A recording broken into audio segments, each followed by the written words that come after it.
आज आपण दरवाजासाठी सुंदर असं तोरण तयार करत आहोत, तेही साडीच्या बॉर्डरपासून। तर मी साडीची बॉर्डरची उंची घेतली 3 इंच आणि रुंदी घेतली 40 इंच। बॉर्डर आता कट करून घेतली। त्यानंतर आता आपल्याला पान तयार करून घ्यायचे, त्यासाठी कॅनव्हास पेपर घेतलाय, फोल्ड केलाय। उंची घ्यायची 6 इंच आणि 2-2 इंचाची आपल्याला दोन्हीकडे मार्किंग करून घ्यायचे। 6 इंच उंची घ्यायची, 2-2 इंचाची मार्किंग करून घ्यायची। आता इथे पण 2 इंचाची मार्किंग केली, क्रॉसमध्ये लाईन ओढून घ्यायची। हे पान आपल्याला कट करून घ्यायचे। आता पान कट केले, अस्तर पण सेम मापानुसार आपल्याला कट करून घ्यायचे। त्यानंतर इथे साडीची बॉर्डर पण आहे, ते पण मी आता कट करून घेणार आहे। फक्त अस्तर आणि जो साडीची बॉर्डर घेतलेली आहे पानासाठी थोडी थोडी एक्स्ट्रा घ्यायचा कपडा। त्यानंतर पहा, जे आपण पट्टी कट केली होती त्यालाही मी अस्तर कट करून घेतले। फक्त 1 इंच किंवा अर्धा इंच आपल्याला अस्तर उंचीला जास्त घ्यायचे। आता आपण पानं तयार करून घेऊ, त्यासाठी साडीची बॉर्डर घेतली, सरळ बाजू ठेवली, त्यावरती अस्तर ठेवायचे।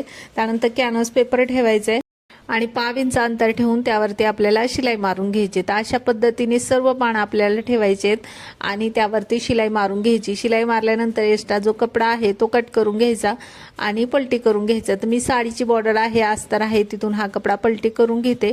त्यानंतर टोकदार वस्तूनी व्यवस्थित त्याचं टोक काढून घ्यायचं। अशा पद्धतीने आपल्याला सर्व पानं तयार करून घ्यायचेत। तर पानं आपले तयार झालेत। आता आपण पट्टी तयार करून घेऊ। त्यासाठी मी बॉर्डरची ही पट्टी घेतलेली आहे, तुमच्याकडे असेल तर तुम्ही लावून घेऊ शकता। माझी जी बॉर्डरची पट्टी होती साडीची एकदम प्लेन होती, त्यासाठी मी ही लावून घेते। तर पहा, मी मधोमध बरोबर ही पट्टी लावून घेतली, दोन्ही साईडला त्यावरती शिलाई मारून घेतली। त्यानंतर आता पट्टीवर 3-3 इंचाची दोन्ही साईडला आपल्याला मार्किंग करून घ्यायचे आणि त्याच्या मधोमध आपल्याला पानं लावून घ्यायचे। तर पान ठेवून घेतले, सरळ बाजू खालच्या साईडने आहे, उलट बाजू वरच्या साईडने आहे। 1.5 इंचाचं अंतर ठेवायचं दोन्ही पानांच्या मध्ये आणि पानं ठेवून घ्यायचे, पिण्या लावून घ्यायच्या। व्यवस्थित पानं लावून झाल्यानंतर त्यावरती आपल्याला अस्तर ठेवून घ्यायचे, त्यावर पण पिन लावून घ्या व्यवस्थित आणि सरळ शिलाई मारून घ्या। तर पिण्यात आपण लावलेले आहे व्यवस्थित, सरळ खालचा कपडा, वरचा अस्तर आणि मधले जे पान आहे ते व्यवस्थित आहे की नाही व्यवस्थित पाहून त्यावरती शिलाई मारून घ्यायचे। शिलाई मारून झाल्यानंतर परत जो कपडा आहे अस्तरचा आणि आपली जी बॉर्डर ती वरच्या साईडने काढून घ्यायची आणि त्यावर दाब शिलाई मारून घ्यायची।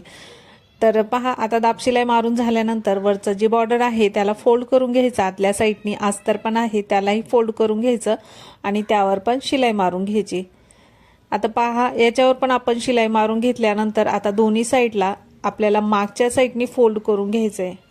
तर पहा, आता मी मागच्या साईडनी फोल्ड करून घेते, त्यावर पण शिलाई मारून घ्यायची। दोन्ही साईडला आपल्याला अशा पद्धतीने फोल्ड करून शिलाई मारून घ्यायची। तर त्यानंतर मी नॉड घेतलेले आहेत, 3 नॉड घेतले, दोन्ही साईडला 2 लावायचे, मधोमध 1 लावायचे। त्यानंतर हे मी गोंडे लावून घेतलेत। अशा पद्धतीने आपले हे तोरण झाले। तुम्ही पण बनवा। आजचा व्हिडिओ कसा वाटला तो कमेंटमध्ये नक्की सांगा। Bye bye.